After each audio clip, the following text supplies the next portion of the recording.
The transport ship landed on Nexus Prime with a loud metal sound. Smoke came out from its engines as the doors opened slowly. Commander Kethv stood near the processing area with his arms crossed. He was a tall creature with blue skin and 4 eyes. Each eye could look in a different direction. This helped him watch many prisoners at the same time.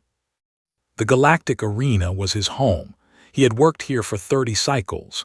He had seen thousands of fighters come through these doors. Most of them died on the sand within their first week. Some lasted longer. A few became champions, but all of them feared him. All of them respected the arena. Today's transport came from the outer systems. Kethv looked at his data pad. There were 12 new prisoners. 11 of them were common criminals from known worlds, but the 12th one was different. The 12th one came from a planet called Earth. Kethv had heard about Earth. The Galactic Council had made first contact with this world only 2 years ago. The reports said the humans were weak. They had no claws. They had no poison. They had no hard shell to protect their bodies. They could not see in the dark. They could not hear very well. They were slow compared to most species. The reports called them unremarkable. The prisoners walked out of the transport in a single line. Heavy chains connected their hands and feet. Guards with electric spears stood on both sides. Kethv watched each prisoner carefully. He could tell a lot about a fighter just by watching them walk.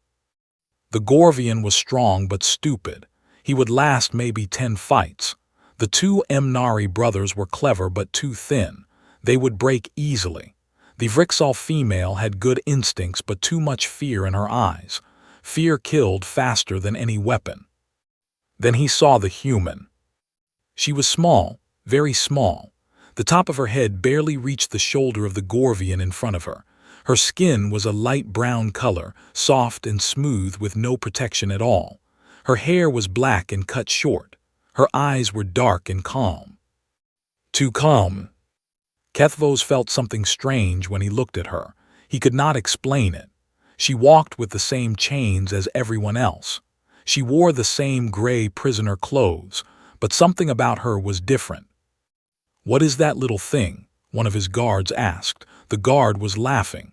Did someone bring their pet by mistake? The other guards started laughing too. Even some of the prisoners looked at the human with confusion. What was such a small and weak creature doing here? Kethv learned from his data pad that her name was Maya Chen. She was something called a sergeant in her planet's military. She had been captured during a failed diplomatic mission. The details were not clear. Something about a misunderstanding. Something about violence. The report said she had killed 3 Torvian soldiers before they could stop her. Kethv found this hard to believe. Torvians were twice her size. They had thick skin and powerful arms. How could this tiny human kill 3 of them? He decided it must be a mistake in the report. The prisoners were taken to the processing room. Here they would be scanned, marked, and given their cell assignments. Kethv followed them inside. He wanted to see the human up close. Maya Chen stood quietly while the machine scanned her body. She did not fight. She did not cry. She did not ask questions. She simply stood there and watched everything around her. Kethv noticed that her eyes moved constantly. She looked at the guards. She counted them. She looked at their weapons. She studied them. She looked at the doors. She measured the distances. She looked at the ceiling. She found the cameras. This one is observing, Kethv thought. This one is learning. "Human," he said, walking toward her. "Do you know where you are?"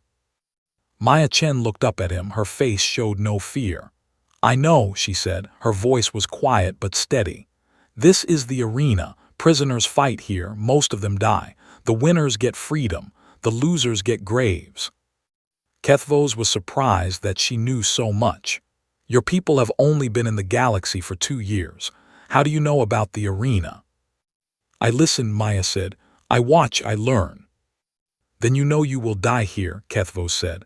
"Look at yourself. You are small, you are soft, you have nothing. The arena will eat you alive." Maya did not answer. She just looked at him with those dark, calm eyes. Kethvos felt that strange feeling again. Something was wrong here, something he could not understand, but he pushed the feeling away. He had seen too many prisoners to be worried about one small human. "Put her in the fodder tier," he told his guards. "She fights tomorrow." The fodder tier was for the weakest prisoners. They were sent into the arena first to warm up the crowd. They usually died within seconds. Their deaths were fast and forgotten. "Who is her opponent?" one guard asked. "Give her to Rexthol," Kethvos said. The guards looked at each other with surprise. Rexthol was a Rexthol champion. He was 8 feet tall with blades on his arms that could cut through metal. He had killed 43 opponents. No one in the fodder tier had ever survived more than 10 seconds against him. "Commander," the guard said carefully, "that seems extreme. She is just a human." "Exactly," Kethvos said. "The crowd wants to see what humans can do. Let them see. It will be quick." As the guards took Maya Chen away, Kethvos watched her go. She walked with her head up. She did not look scared. She did not look sad. She looked like she was thinking. For a moment, Kethvos wondered if he was making a mistake, but then he laughed at himself. She was just a human. Small, soft, weak. Tomorrow, Rexthol would tear her apart in front of 50,000 screaming fans. Her death would be just another show. He was sure of it. That night, Maya Chen sat alone in her cell. The walls were cold stone. The bed was hard metal. A small window showed the 3 moons of Nexus Prime. She did not sleep. Instead, she sat in the darkness and thought about everything she had seen. She remembered the guard positions. She remembered the weapon types. She remembered the door codes she had watched the guards enter. She thought about tomorrow. She thought about the arena. She thought about the creature called Rexthol. And slowly, quietly, she began to plan. The arena was loud. 50,000 aliens filled the seats. They screamed and shouted in 100 different languages. The sound was so strong that Maya could feel it in her chest. It was like standing inside a thunderstorm. She stood in the dark tunnel that led to the fighting ground. 2 guards stood behind her with electric spears. They were laughing and making jokes about how fast she would die. 20 seconds, one guard said. "I bet 20 seconds. "Too long," the other guard said. "Rexthol is hungry today. 10 seconds, maybe less." Maya did not respond to them. She was looking at the arena through the tunnel opening. The fighting ground was a large circle of sand. Bright lights shone down from above. Giant screens showed close-up images of the crowd. Everyone was excited. Everyone wanted blood. A voice spoke through the speakers. It was loud and dramatic. The announcer was introducing the next fight. "Ladies and gentlemen and creatures of all kinds, welcome to the main event of the morning. In the red corner, we have a new challenger. She comes from a tiny planet called Earth. She is the first human to ever fight in our arena. Please welcome the human." The crowd laughed. Some of them booed. Others made sounds of confusion. A human? What was that? Why was such a small thing in the arena? The guards pushed Maya forward. She walked out of the tunnel and into the light. The sand was soft under her feet. The heat from the lights was strong on her skin. She looked around at the crowd. Thousands of alien faces stared back at her. Most of them looked amused. Some looked bored. None of them looked worried for her. Good, Maya thought. Let them underestimate me. And in the blue corner, the announcer continued, our undefeated champion of the fodder tier. He has killed 43 opponents without losing a single match. He is fast. He is deadly. He is Rexthol the Blade. The crowd exploded with cheers. A gate on the other side of the arena opened. Rexthol walked out slowly. He wanted everyone to see him. Maya studied him carefully. He was even bigger than she expected, 8 feet tall at least. His body was covered in hard black shell, like armor made of bone. His arms ended in long curved blades instead of hands. The blades looked sharp enough to cut through stone. His head was insect-like with many small eyes and sharp teeth. He saw Maya and stopped walking. For a moment, he just stared at her. Then he made a sound. It took Maya a second to realize he was laughing. "This is my opponent," Rexthol said. His voice was deep and rough. "This little soft thing, is this a joke?" The crowd laughed with him. Up in the VIP section, Commander Kethv watched with his 4 eyes. He was drinking something blue from a tall glass. He looked relaxed. He expected this to be over quickly. A guard came to Maya and gave her a weapon. It was a short sword, old and dull. The edge was barely sharp. It was the worst weapon in the arena's collection. They gave it to her as an insult. Maya took it without complaint. She tested its weight. She moved it through the air a few times. Then she waited. "Fight," the announcer shouted. Rexthol charged. He was fast for his size. His feet kicked up sand as he ran. His arm blades were raised high, ready to cut Maya in half with one swing. The crowd leaned forward. The moment of death was coming. Some people were already looking away. They did not want to see the mess. But the mess did not happen. At the last possible moment, Maya moved. She did not try to block the blade. She did not try to run away. Instead, she stepped to the side at an angle that seemed impossible. Rexthol's blade cut through empty air where her body had been a moment before. The crowd went quiet for a second. What had just happened? Rexthol was confused too. He turned and swung again. Maya ducked under the blade. She was already moving before he finished his swing. Her body stayed low to the ground. She was fast, much faster than anyone expected. She struck. Her dull sword hit the back of Rexthol's knee, exactly where 2 pieces of his shell met. It was a tiny gap, easy to miss, but Maya had seen it. She had studied his body the moment he walked out. She had found his weak points. Rexthol screamed. It was not a killing blow, but it hurt. He had never been hurt in the arena before. "Lucky hit," he shouted. He swung his blades in wide circles, trying to catch her, but Maya was not where he expected. She kept moving, always at strange angles, always just out of reach. The crowd was silent now. This was not what they came to see. This was not a quick death. This was something else. Up in the VIP section, Kethv put down his drink. His 4 eyes were all focused on the arena. He leaned forward in his seat. Maya continued her dance. She never tried to match Rexthol's strength. That would be stupid. He was much stronger than her. Instead, she used his strength against him. When he charged, she moved. When he swung, she dodged. Every time he missed, he got a little more tired. Every time she moved, she learned a little more about him. She hit him again, a strike to his other knee, then a strike to his elbow, then a strike to the soft place under his arm where his shell did not cover. Each hit was small. Each hit was painful. Each hit made him slower. 3 minutes passed. Rexthol was breathing hard. His movements were getting clumsy. He had never fought this long before. He did not have the energy for it. Maya was barely tired at all. "What are you?" Rexthol demanded. "What kind of creature are you?" Maya did not answer. She was done talking. She was done playing. It was time to end this. She waited for Rexthol to swing one more time. His blade came down hard. Maya stepped inside his reach, too close for his long arms to work properly. Before he could react, she jumped. She grabbed onto his shell and climbed up his body like he was a tree. Rexthol tried to shake her off. He spun around.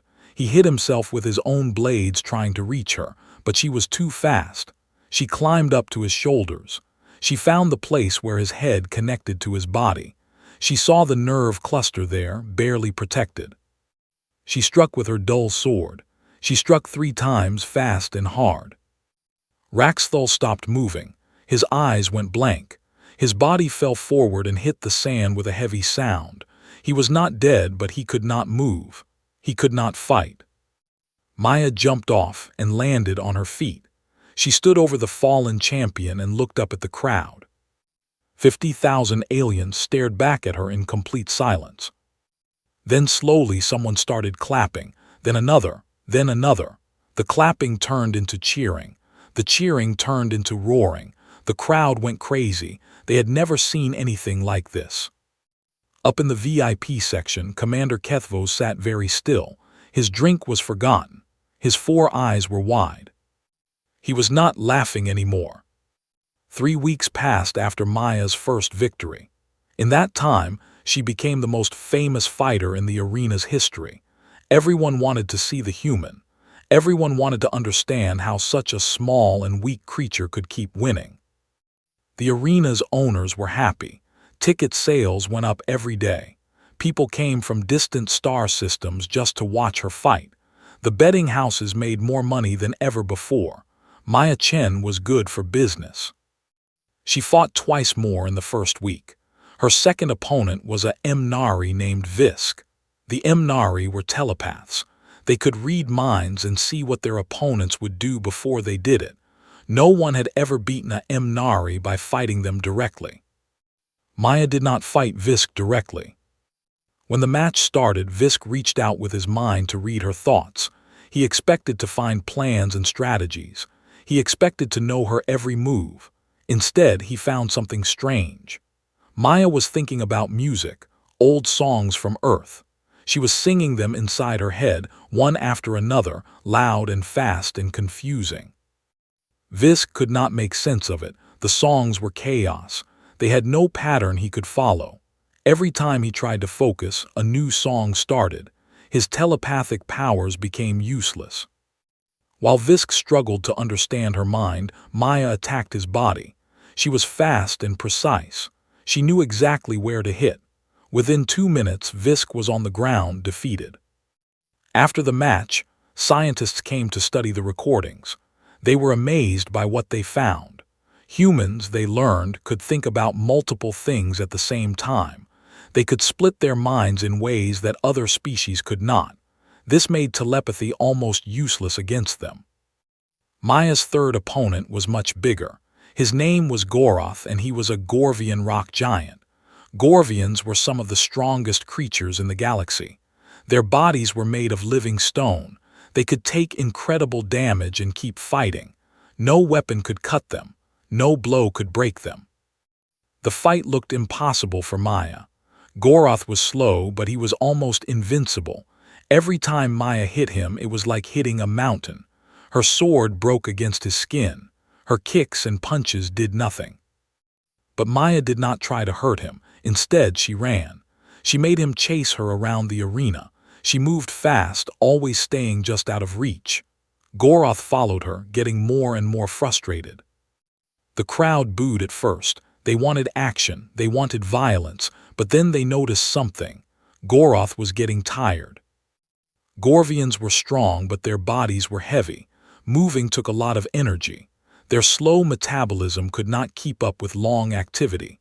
After 30 minutes of chasing Maya, Goroth was stumbling. After 45 minutes, he could barely stand. After 1 hour, he fell down and could not get up. Maya won without landing a single blow. The scientists studied this too. They learned something frightening about humans.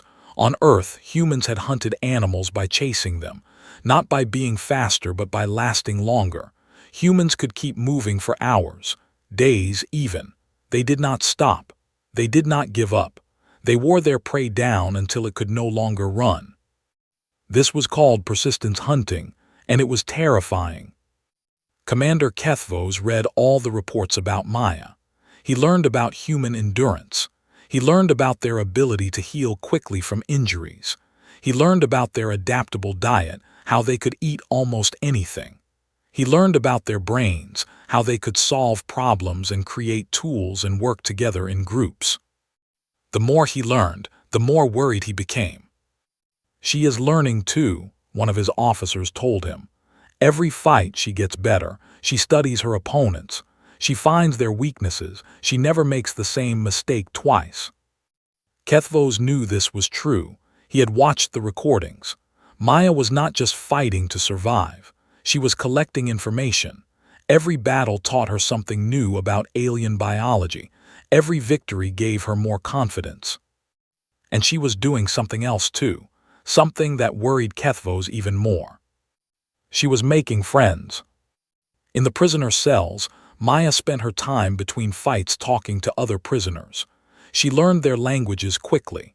Humans, it turned out, were very good with languages.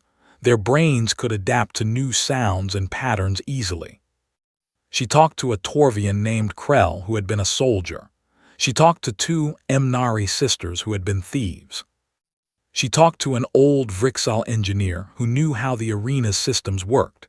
She asked them questions about their homes, their lives, their hopes. She also asked them questions about the arena. How did the power systems work? Where were the weapon storages? How many guards were on duty at night?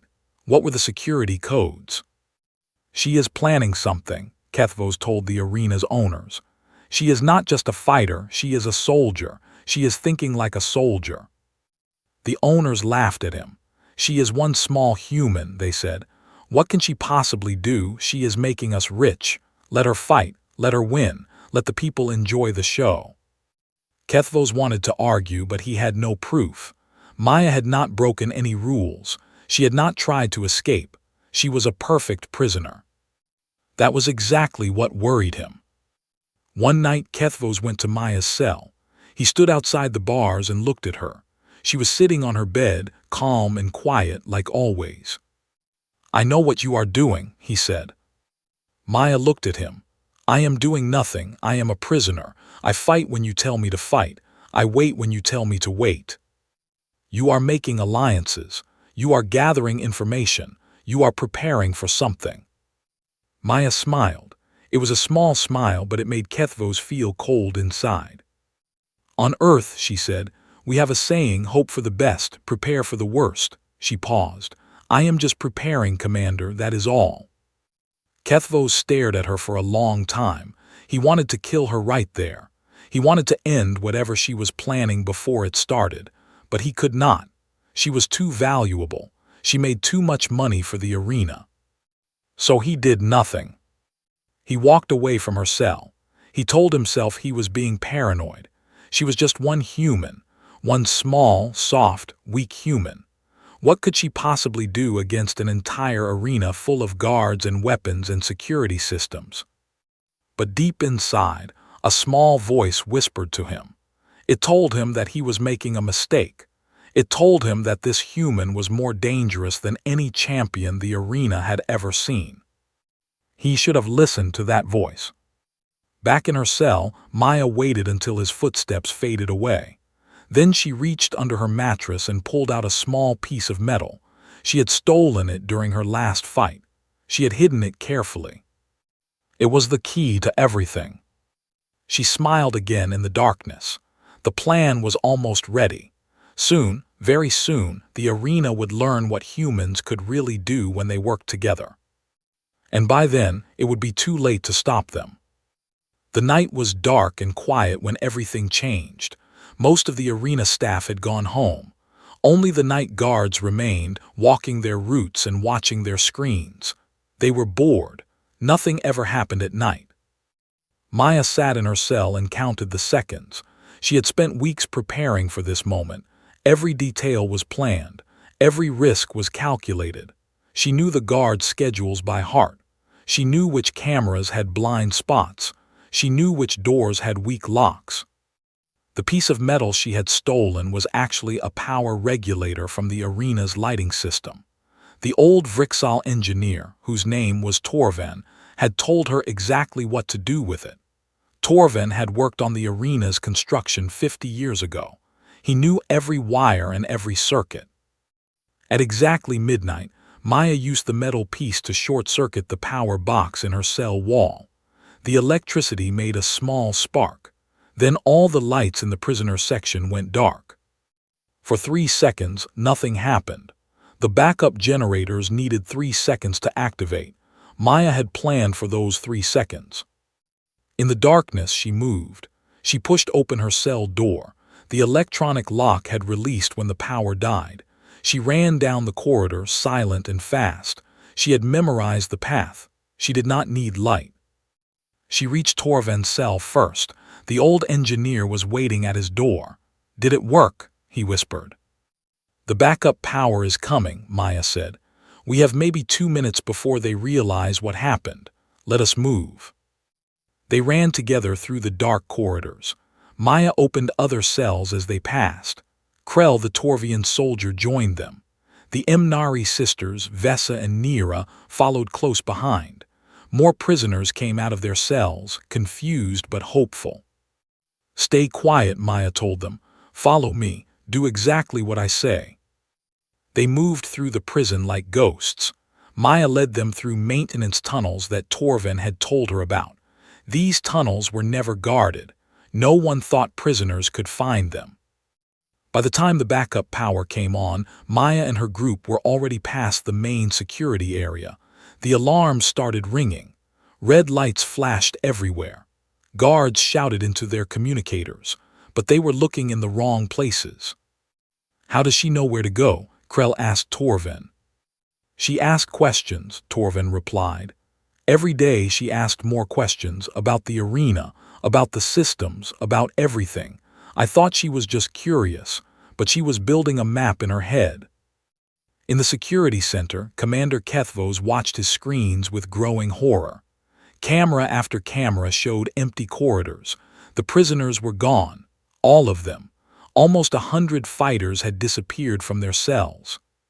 "Find them," he shouted at his guards. "Search everywhere." But his guards were already running into problems. Someone had moved the weapons from the main storage room. The electric spears were missing. The stun grenades were gone. Even the security doors were not responding correctly. "Sir," one of his officers said, his voice shaking, "she did not just escape. She sabotaged our systems. She has been planning this for weeks, maybe longer." Kethv felt cold fear in his stomach. He had warned the owners. He had told them Maya was dangerous. They had not listened. Now it was too late. Maya led her army through the arena's lower levels. They picked up weapons from a hidden spot where Torvin had helped her store them earlier. Nothing fancy. Clubs and pipes and pieces of metal. But in the hands of fighters who had killed in the arena, these simple weapons became deadly. They met their first group of guards near the food storage area. There were 6 guards with electric spears. They saw the prisoners and raised their weapons. "Stop," the lead guard shouted. "Return to your cells immediately or we will." He never finished his sentence. Maya had trained her people well. The Mnari sisters moved first, using their telepathic powers to confuse the guards. In that moment of confusion, Krell and 2 other Torvians charged. They hit the guards hard and fast. Within seconds, all 6 guards were on the ground. "Take their weapons," Maya ordered, "and their communicators. We need to hear what they are saying." The group continued moving. They fought 3 more groups of guards. Each time, Maya's tactics worked perfectly. She used the big fighters to attack from the front. She used the fast fighters to attack from the sides. She used the telepaths to create confusion. Every prisoner had a role. Every prisoner knew their job. This was not a random escape. This was military strategy. News of the uprising spread through the arena. Guards started to panic. These were not normal prisoners. These were trained fighters who worked together like an army. Many guards ran away. Others tried to surrender. Kethv locked himself in the main security center. He sealed the heavy doors and activated the emergency shields. He was safe here. The prisoners could not break through. He would wait for reinforcement from the city. He watched on the screens as Maya's army took control of the arena. They captured the remaining guards. They opened all the doors. They found the other prisoners who had not been part of the original plan and freed them too. In less than 2 hours, the entire arena was under prisoner control. Then Maya's face appeared on his screen. She had found a camera and was looking directly at it. "Commander Kethv," she said, "I know you are watching. I know you are hiding in your little room. You think you are safe there." Kethv did not respond. He just watched, his 4 eyes wide with fear. "Let me tell you something about humans," Maya continued. "We do not give up. We do not stop. When we want something, we find a way to get it. Always. You put me in a cage. You made me fight for your entertainment. You laughed at me because I was small and soft." She paused. "You should have killed me when you had the chance." The screen went dark. For a moment, Kethvos relaxed. She was just trying to scare him. She could not reach him here. The security center was the most protected room in the arena. The walls were thick. The doors were strong. No one could.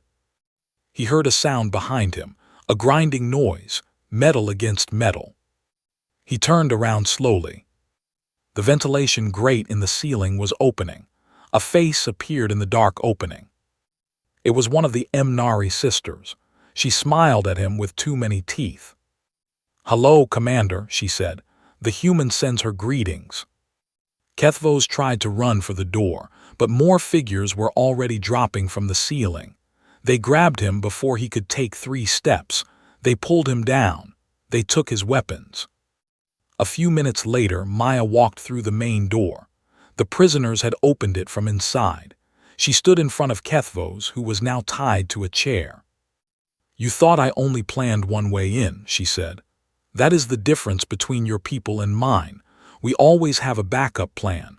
We always think 3 steps ahead." Kethvos looked at her with something like respect and something like terror. "What do you want?" he asked. Maya pointed to the communication console behind him. It controlled the arena's broadcast system. It could send messages across the entire galaxy. "I want to talk to everyone," she said, "and you are going to help me." Commander Kethvos had no choice. Maya stood over him with a captured electric spear. Around her stood 100 former prisoners, all watching and waiting. They had taken everything from him: his weapons, his guards, his power. All he had left was his knowledge of the communication systems. "Open the broadcast channel," Maya said. Her voice was calm but firm. "Connect to the Galactic Network. I want everyone to hear what I have to say." "If I do this," Kethvos said, "they will destroy you. The Council will send warships. The arena has powerful friends. You cannot win against the whole galaxy." Maya smiled. It was not a happy smile. "Open the channel, Commander. Let me worry about the galaxy." Kethvos entered his codes. The screens around them lit up. The broadcast system came to life. A small red light indicated that the message was going out, not just to Nexus Prime, not just to nearby systems. This signal was traveling across the entire galactic network. Billions of beings would see this. Maya stepped in front of the main camera. She straightened her torn prisoner clothes. She brushed the dust from her face. Then she began to speak. "My name is Sergeant Maya Chen. I am a human from the planet Earth. 2 years ago, my species made first contact with the galactic community. We thought we were joining a civilization of peace and progress. We were wrong." She paused to let her words sink in. "I was captured during a diplomatic mission, a mission of peace. I was brought to this place, the galactic arena on Nexus Prime. Here, prisoners are forced to fight for entertainment. Here, living beings kill each other while crowds cheer. Here, slavery is legal and murder is a sport." Behind her, Torvin worked on another console. He was pulling up files, records, video footage, everything the arena had tried to hide. "The galaxy calls this justice," Maya continued. "But I have seen the truth. Most prisoners here are not criminals. They are debtors who could not pay. They are refugees from poor worlds. They are people who spoke against powerful governments. They are the weak and the forgotten, sent here to die for the amusement of the rich." The screens around the room began showing footage. Fights that ended in death, prisoners being tortured, guards laughing as fighters bled on the sand. It was ugly and brutal and true. "I am showing you this because you deserve to know. Somewhere in the galaxy there is someone you love, a brother, a sister, a friend. They disappeared one day and you never knew what happened to them. Maybe they are here. Maybe they died on the sand." Maya held up a data chip.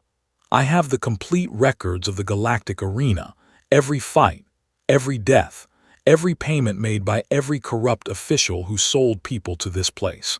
I have the names of politicians who take bribes to keep the arena running. I have the names of business owners who bet on human suffering. She looked directly into the camera.